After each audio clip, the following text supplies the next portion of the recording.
Dasar berdasarkan iman dan penuh dengan pengikhlasan, perhitungan dan keikhlasan pada Allah SWT, maka akan diampuni dosanya yang sudah lalu, yang sudah berlalu.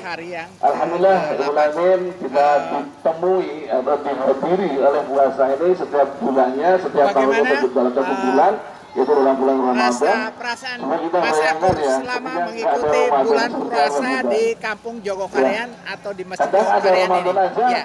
Ya, ogah-ogahan sebagian orang ya ngalas-ngalasan gitu ya, wah lapar, wah capek, wah macam-macam ya. Ya, tapi kita sebagai orang yang beriman, benar yang dihimbau adalah orang yang beriman. Ya, alladzina amanu. Nah, semua insya Allah kita beriman. Nah, kalau kita sudah beriman, berarti kita dikenai kewajiban kita yaitu untuk berpuasa. Tentu selain kita sudah sholat, ya kita sudah puasa, insya Allah zakat juga atau sedekah juga, yang sudah haji insya Allah sudah haji, dan banyak lagi kewajiban-kewajiban yang lain yang selain itu ibadah ritual insya Allah Subhanahu wa Ta'ala. Jadi ibadah itu bukan hanya ritual saja, bukan hanya ibadah individual saja, tapi juga ibadah sosial atau ketakwaan secara sosial. Yang kita bisa berkiprah di masyarakat, kita bekerja di pemerintahan, mendengarkan syariat di mana saja berada. Insya Allah itu juga sudah merupakan ibadah kepada Allah Subhanahu wa Ta'ala. Coba ditawarkan. Hadirin yang dirahmati Allah Subhanahu wa Ta'ala, roti. di dalam Ya, ditawarkan itu.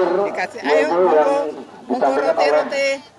Imam As-Sabuni ya, mengutip pernyataan dari Imam Hasan Al-Basri. Kita dengar atau kita paham ya, Imam Hasan Al-Basri ya. Jadi orang-orang yang bertakwa itu apa? Orang-orang yang bertakwa adalah mereka yang takut terhadap apa saja yang Allah Subhanahu wa Ta'ala larang dan menunaikan apa saja yang Allah Subhanahu wa Ta'ala wajibkan. Udah banyak yang laku. Udah berapa banyak yang laku? Jadi jelas di sini ya, penegakan Hasan Al-Basri, takwa itu adalah kan menjauhi segala larangan Allah dan melaksanakan perintah Allah Subhanahu wa Ta'ala. Pertanyaannya, apakah kita sudah menjalankan semua perintah Allah, Bapak sekalian? Barang dagangan nu diangkut ditawarkan yang lewat. Perintah Allah kira-kira kita belum? Ya, mungkin itu kalau itu perintah, ya itu insya Allah sesuai dengan kemampuan kita. Dan la yukallifullahu nafsan illa wus'aha.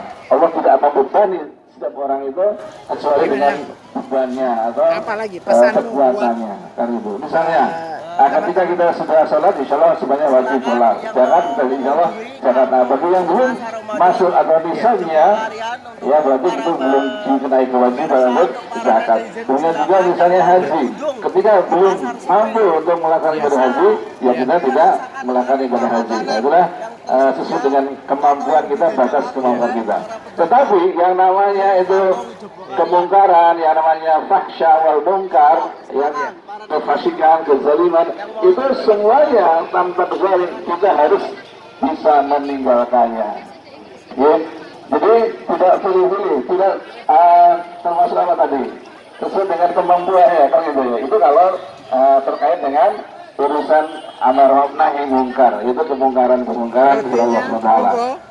Nah, sementara yang di masyarakat kita ini, masya Allah ya, terang kemungkaran itu ditawarkan.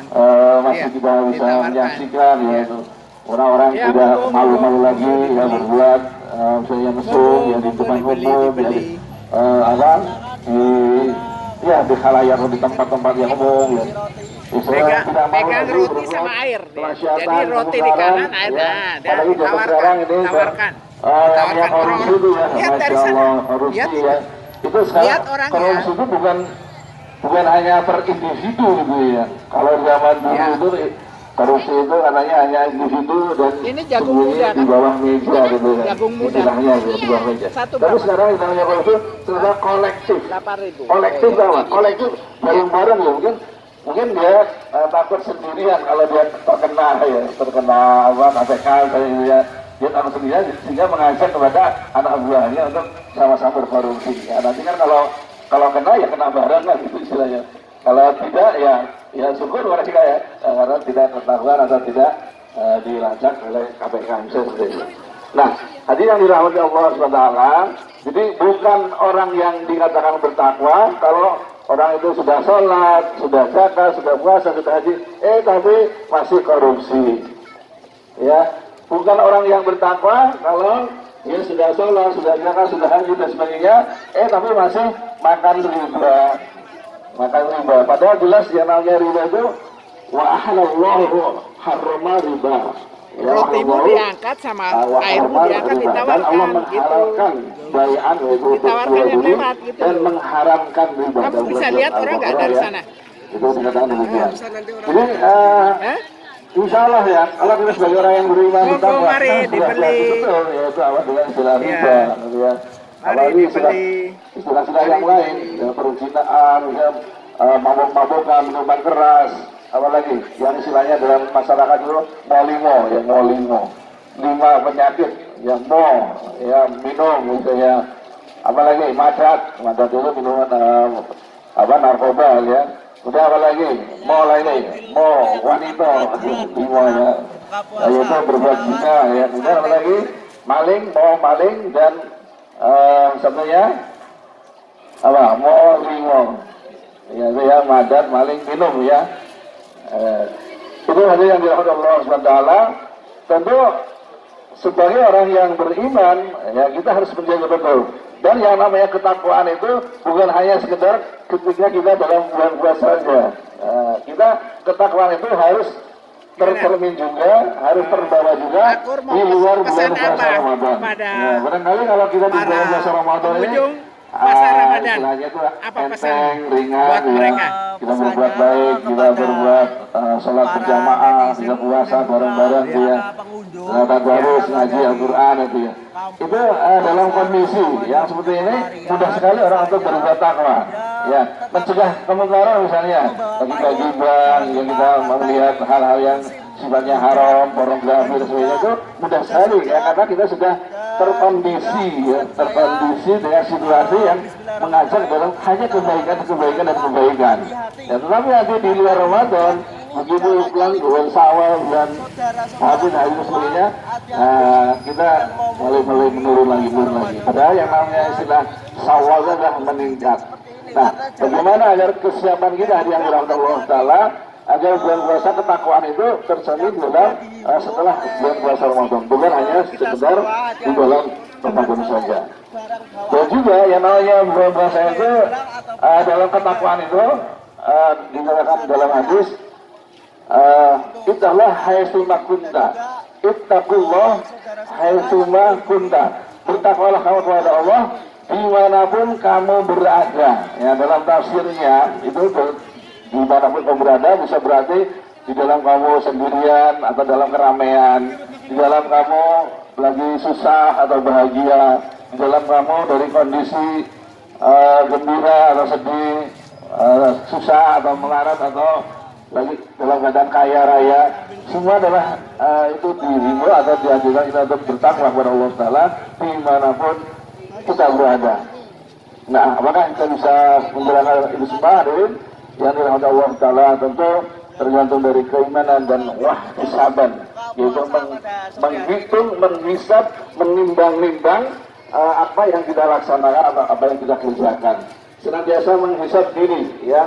Kita misalnya ketika mau tidur kita menghitung apa yang sudah kita laksanakan sejak kita bangun, kita mandi, kita berpakaian, kita bekerja, pulang lagi ke rumah, ya. Apakah yang sudah kita laksanakan selama seharian itu? Nah, itulah kita pertimbangkan, kita hisab. Ya, kalau itu ada kesalahan-kesalahannya, ya kita beristighfar, astagfirullahaladzim, astagfirullahaladzim. Insya Allah dengan kita melantunkan atau mengerjakan, melafalkan kalimat-kalimat istighfar, kita berampun pada Allah Taala setiap saatnya, apalagi kita menjelang tidur misalnya, itu adalah insya Allah kita akan diampuni segala dosa-dosanya. Tetapi itu merupakan dosa kecil, ya, dosa kecil yang dirahmati Allah SWT. Karena yang namanya dosa besar itu untuk kita minta ampun kepada Allah SWT harus melalui beberapa tahap, yaitu kita menghentikan perbuatan kita, dosa kita, ya misalnya kita pernah melakukan berzina misalnya, ya atau mendekati perzinaan misalnya itu, ya kita kalau kita ingin betul-betul taubatan, itu taubatan nasuha namanya, maka kita harus betul-betul meniatkan di dalam diri kita, oh pokoknya saya akan menghentikan segala perbuatan ini. Nah, tidak cukup menghentikan perbuatan itu, kita senantiasa yang langkah kedua adalah beristighfar kepada Allah Ta'ala, yaitu kita ampun kepada Allah Ta'ala. Tidak cukup beristighfar, kita harus berjanji kepada Allah Ta'ala untuk tidak melakukannya lagi, ya itu berjanji dalam diri kita. Nah, setelah itu kita berbuat baik, yaitu untuk menutupi kesalahan-kesalahan yang sudah kita laksanakan. Insya Allah dengan perbuatan seperti itu, maka Allah akan mengampuni dosa-dosa kita. Allah berfirman, innallaha yuhibbut tawabina wa yuhibbul mutatahhirin. Allah itu mencintai orang-orang yang bertaubat, ya, dan orang-orang yang membersihkan diri, ya. Berarti Allah itu cinta kepada orang yang taubat. Nah, kalau orang yang Allah mencintai orang yang taubat, berarti Allah mencintai orang yang ini namanya apa? Namanya apa? Iya, mereka orang yang sedang berbuat misalnya kerusakan atau kezaliman itu, nanti ujung-ujungnya Allah akan mencintai. Mengapa? Karena dia melaksanakan atau melakukan pertobatan. Nah, jadi ada urutannya. Jagung, susu, keju. Begitu. Saya pikir makanan dari Jepang. Kalau dikatakan, jangan kamu berdekat di dunia. Nah, tetapi kita melakukan jagung, susu, nah itulah prosesnya, caranya atau prosesnya itu ya. Nah, nanti ketika kita sadar, kita untuk yang mau beli jasuke, menyadari diri kita bahwa kita salah dan kita berjanji untuk tidak melakukan lagi. Nah, itulah kita dikatakan oleh Allah Subhanahu wa taala, yaitu orang-orang yang dicintai oleh Allah Subhanahu wa taala. Jadi kita tidak usah khawatir ya, ketika kita sudah melakukan satu hal, mungkin perbuatan yang buruk, yang fasik, yang keji, yang mungkar ya, insya Allah kalau kita betul-betul bertobat, Allah akan mengampuninya. Nah, cuma hadirin yang dirahmati Allah Ta'ala, pertobatan itu tidak berlaku ketika manusia itu berbuat kesyirikan. Nah, dalam tafsirnya dikatakan la lakum tattaqun, itu artinya juga menjauhi kesyirikan. Apa artinya kesyirikan? Yaitu menyekutukan Allah Subhanahu wa taala. Baik di dalam akidahnya, akidah maupun dalam ibadahnya. Dalam hal ini ada satu cerita yang menarik, yaitu diriwayatkan diceritakan oleh Nabi kita Nabi Muhammad SAW. Ketika Nabi Muhammad SAW menyampaikan surat dalam surat At-Taubah ya, ayat 31, A'udzubillahi minasyaitonirrajim, Bismillahirrahmanirrahim. Jasuke. Mari. Ahbarahum wa ruhbana. Jasuke. Wa ruhbanahum arbabam min Indonesia ala Jepang. Ittakhadhu arbarahum. Mari coba Jasuke. Orang-orang Yahudi dan Nasrani telah menjadikan para pendeta dan para rahib mereka sebagai Tuhan-Tuhan selain Allah. Dalam Quran surat At-Taubah ayat 31 dikatakan bahwa orang-orang Yahudi dan Nasrani itu telah menjadikan para pendetanya, para rahib-rahibnya itu, yaitu sebagai sesembahan selain Allah SWT. Ini yang dikatakan dengan syirik, musyrik ya, yaitu menduakan Allah atau mensekutukan Allah. Ya, menyembah kepada Allah tapi juga menyembah kepada yang lainnya, kepada manusia, menyembah kepada kuburan, menyembah kepada gunung, menyembah kepada patung-patung, ya, dan lain sebagainya. Itulah wujud dari kesyirikan. Nah, tetapi ada kesenian ya sifatnya itu manusia gitu ya.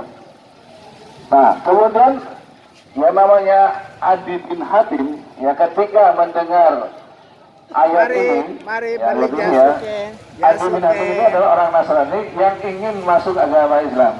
Ya, jadi ketika mendengar itu belum menjadi orang yang Islam, belum Muslim.